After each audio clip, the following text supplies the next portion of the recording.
I moved into what I thought would be a peaceful suburban neighborhood.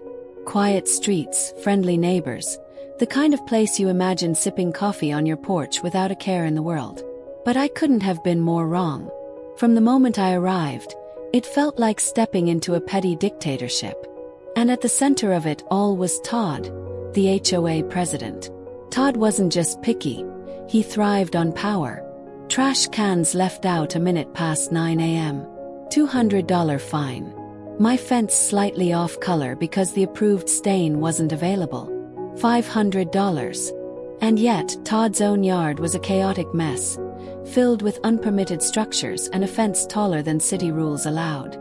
But the worst part, he was using the HOA as his personal piggy bank. First, I tried reasoning with him. I thought maybe I could talk some sense into him. But Todd smirked, said, "Rules are rules," and walked away. That's when I realized, if I wanted justice, I couldn't just argue. I had to take him down. And I wasn't going to do it by yelling or complaining. I was going to do it methodically, legally. And in a way he'd never recover from. Todd's first mistake was simple. He assumed I was harmless. So I used that.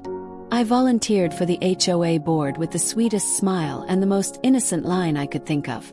I just want to get involved in the community. And Todd, he ate it up. He thought he'd gained another loyal follower. What he didn't know was that I was slipping right into the heart of his little empire. For 2 years, I sat quietly beside him, watching every move he made. I learned how he controlled the board, not with leadership, but with intimidation. He'd bury people in paperwork until they gave up, push through votes when only his friends were present, and conveniently lose anything he didn't like. Everyone walked on eggshells around him. Except me. I kept my head down, nodded along, and took notes. Every meeting, every shady decision, every weird excuse. Documented. I wasn't there to play nice. I was there to learn exactly how his system worked so I could dismantle it piece by piece. And just when I thought Todd couldn't get any worse, I realized he wasn't just a bully. He was stealing from all of us. Todd always bragged about keeping the HOA's finances under control. But something didn't add up. Our HOA fees were sky high. Far higher than similar neighborhoods. But the pool was closed half the summer, the landscaping was a mess, and repairs dragged on forever. It didn't take long to realize Todd wasn't just sloppy. He was hiding something. I started digging. As the HOA treasurer, Todd had access to every account, yet he was suspiciously vague whenever anyone asked for records. I requested the budget officially, something he was required to provide. Weeks went by. Nothing. That's when I began talking to neighbors. And what I discovered shocked me. I wasn't the only one suspicious. Over a dozen homeowners had asked for financial transparency before, only to be ignored. Rumors swirled. Some claimed Todd used HOA money to build a patio at his own house, while others swore they saw his kids enjoying the closed pool. It was clear. The money trail was messy, and Todd thought no one would notice. But I was about to follow it, and what I found would expose him completely.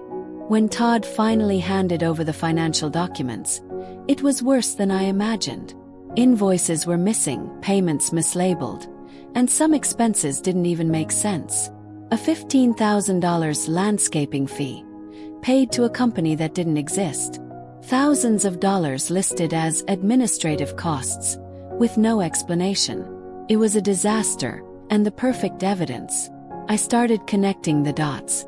Every mislabeled payment, every missing invoice, every suspicious transfer led straight to Todd's personal accounts. And it didn't stop there. I discovered he had been inflating contractor fees, pocketing the difference, and sharing the profits with a shady contractor friend who handled most of the HOA's maintenance. I documented everything meticulously. Spreadsheets, photos, notarized statements from neighbors who had seen Todd's antics firsthand. Piece by piece, the puzzle came together. The more I uncovered, the clearer it became. Todd wasn't just careless.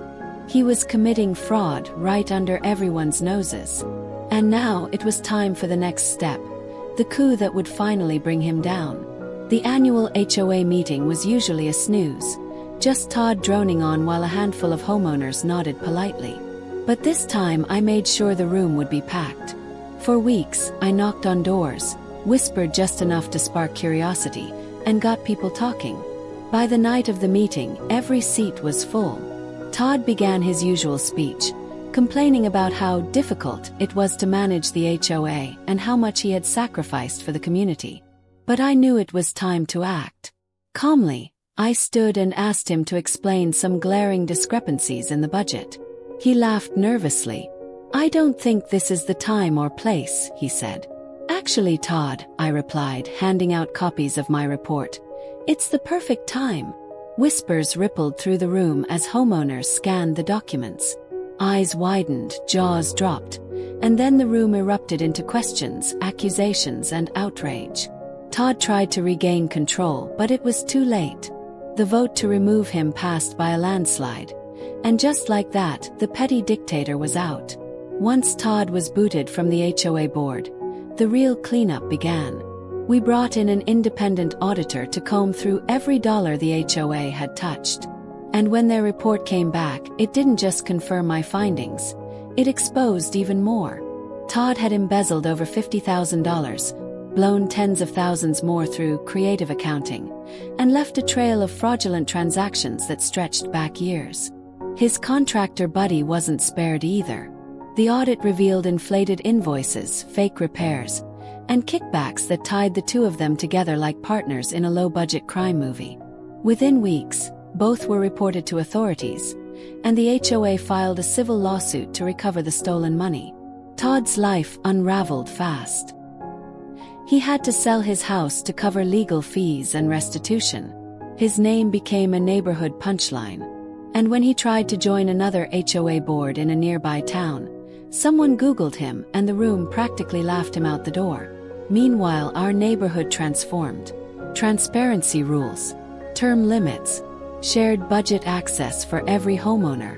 The place finally looked and felt like the peaceful community it was supposed to be. And Todd, he was nothing more than a cautionary tale. Every time I walk past Todd's old house, now owned by a wonderful family, I can't help but smile. The pool is open, the landscaping is beautiful, and the HOA fees are lower than ever.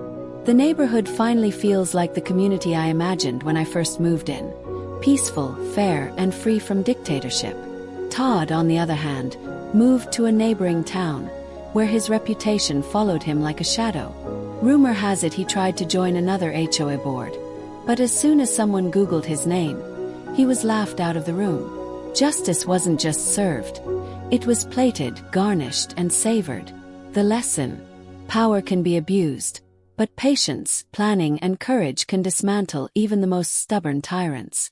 And sometimes, the quietest people in the room are the ones plotting the loudest victories.